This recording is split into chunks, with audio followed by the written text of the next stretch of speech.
Hoy vas a descubrir la historia de una banda que no nació del azar, sino del talento más puro. Mientras otros improvisaban, Toto escribía sin saber que estaba tallando himnos eternos.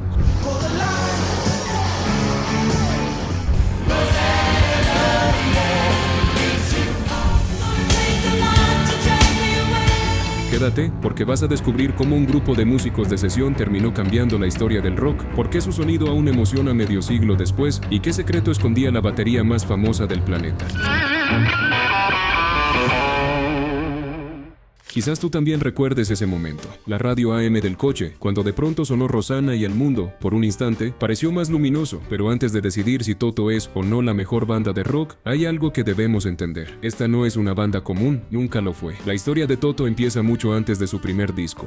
Antes de sus giras, antes de volverse famosos, empieza en Los Ángeles, a mediados de los años 70, una época en la que esa ciudad ardía musicalmente. Imagina la escena. Estudios repletos de cables, humo de cigarrillo, consolas gigantes iluminadas por pequeñas luces, ámbar, músicos entrando y saliendo a todas horas. El corazón de la industria vibrando día y noche. Es en ese ambiente donde nacen los miembros de Toto, pero no como una banda, sino como algo mucho más impresionante. Eran músicos de sesión, y no cualquiera. Eran los mejores músicos de sesión disponibles. Si un artista famoso quería asegurarse de que su disco sonara perfecto, llamaba a alguno de ellos. David Paich, por ejemplo, ya era reconocido como uno de los jóvenes prodigios del piano y los arreglos. Su talento había llamado la atención desde muy pequeño.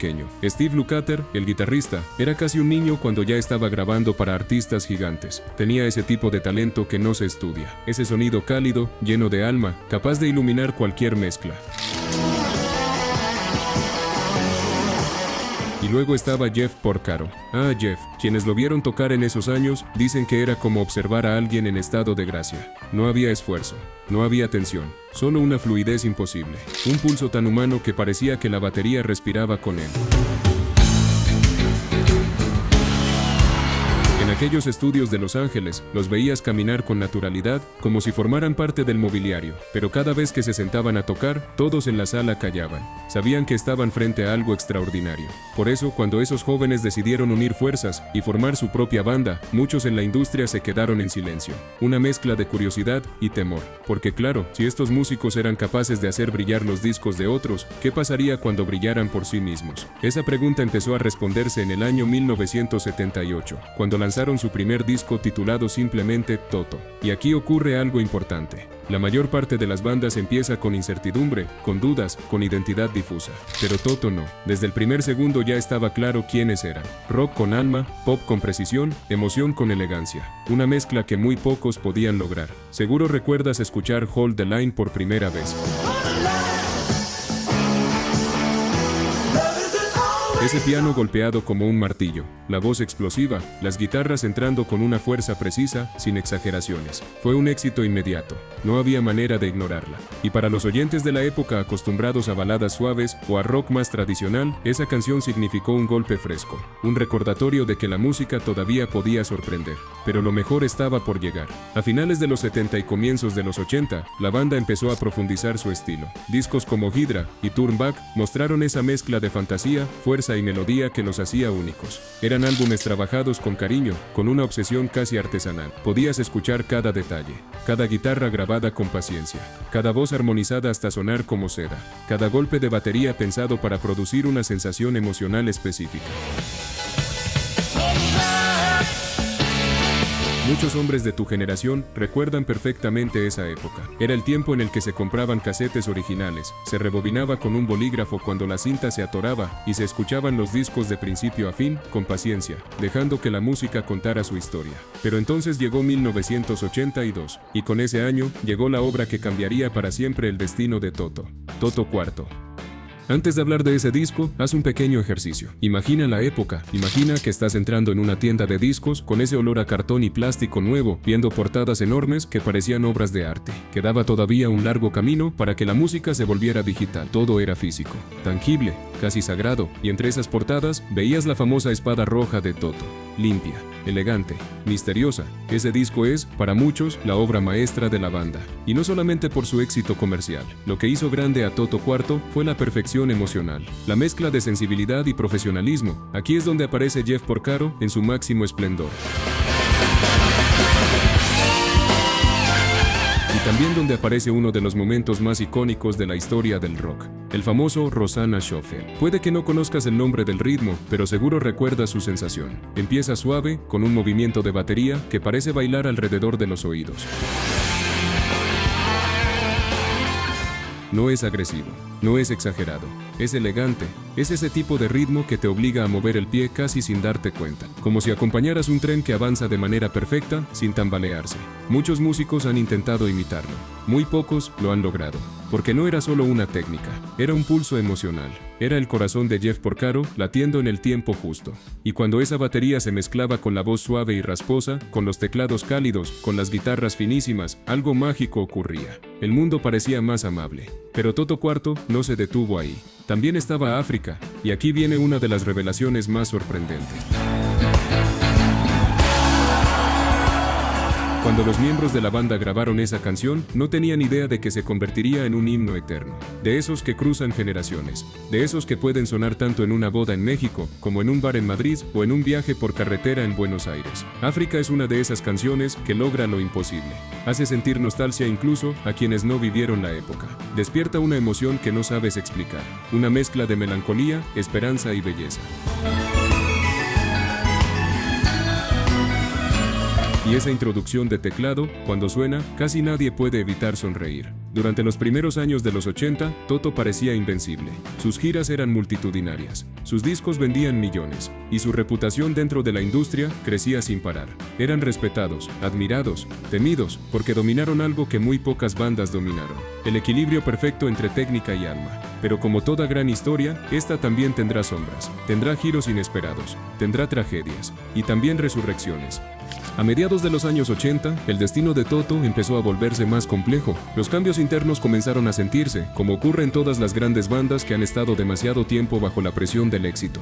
Cada álbum requería un nivel de perfección casi imposible. Cada gira agotaba más que la anterior, y poco a poco las tensiones fueron apareciendo. Algunos vocalistas se marcharon, otros regresaron. Los estilos dentro de la banda empezaron a mezclarse de formas inesperadas, y aunque esto generó discos inolvidables, también sembró dudas sobre el rumbo que tomarían en el futuro. Uno de los momentos más difíciles llegó cuando Steve Lukather, cansado de las presiones internas, comenzó a tomar un papel más protagonista. Él siempre había sido el guitarrista brillante, el que parecía tocar sin despeinarse, pero ahora pasaba a ser una especie de columna vertebral emocional. Esa transición no fue sencilla para nadie. Mientras tanto, el público seguía disfrutando los álbumes Isolation, Fahrenheit y The Seventh One. Seguro recuerdas esos años. Aún existían las tiendas de música donde podías escuchar un disco completo en auriculares enormes. Las calles estaban llenas de coches con antenas largas, y en las casas todavía se usaban televisores pequeños donde los videoclips se veían con un brillo especial. Toto seguía sonando en la radio, acompañando cenas familiares, viajes largos y momentos cotidianos que hoy parecen parte de otra vida. Pero entonces llegó 1992, y con ese año llegó un golpe devastador, el más duro que la banda recibiría jamás. Jeff Porcaro falleció repentinamente.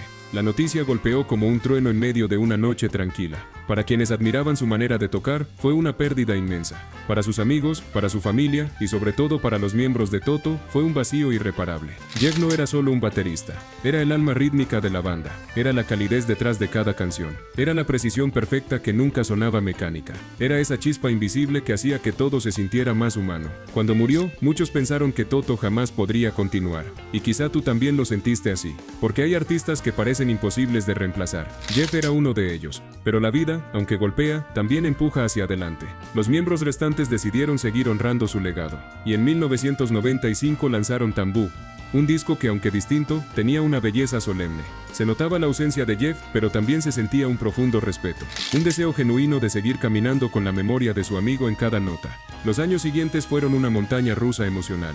La industria estaba cambiando, la música empezaba a volverse digital, las nuevas generaciones descubrían otros estilos, otros sonidos, otras formas de escuchar.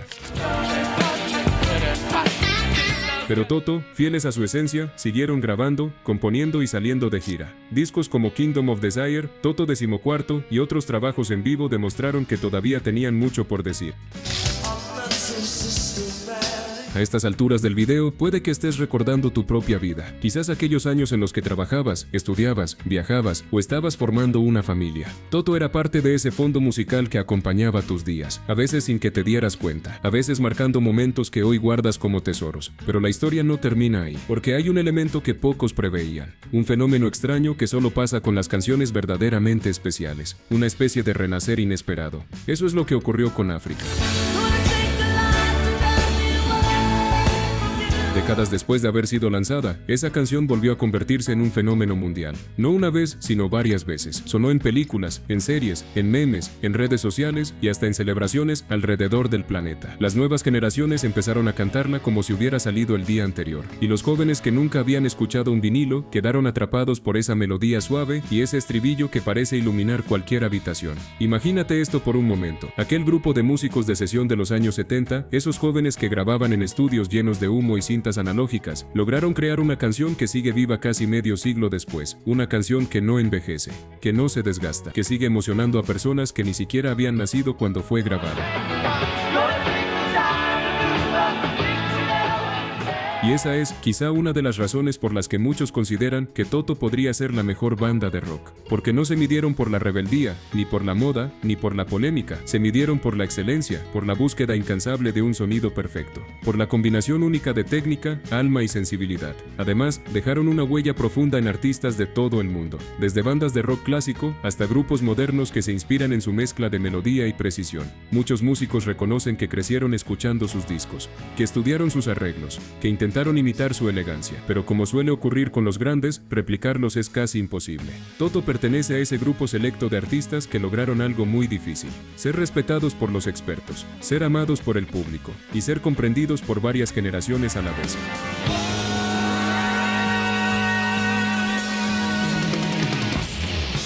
Y ahora que hemos recorrido su historia, sus triunfos, sus tragedias y su legado, volvemos a la pregunta del inicio. ¿Es Toto la mejor banda de rock? Quizá la respuesta no esté en las cifras de ventas, ni en los premios, ni en los rankings. Tal vez la respuesta esté en lo que tú sentiste la primera vez que escuchaste Rosanna, Hold the Line o África.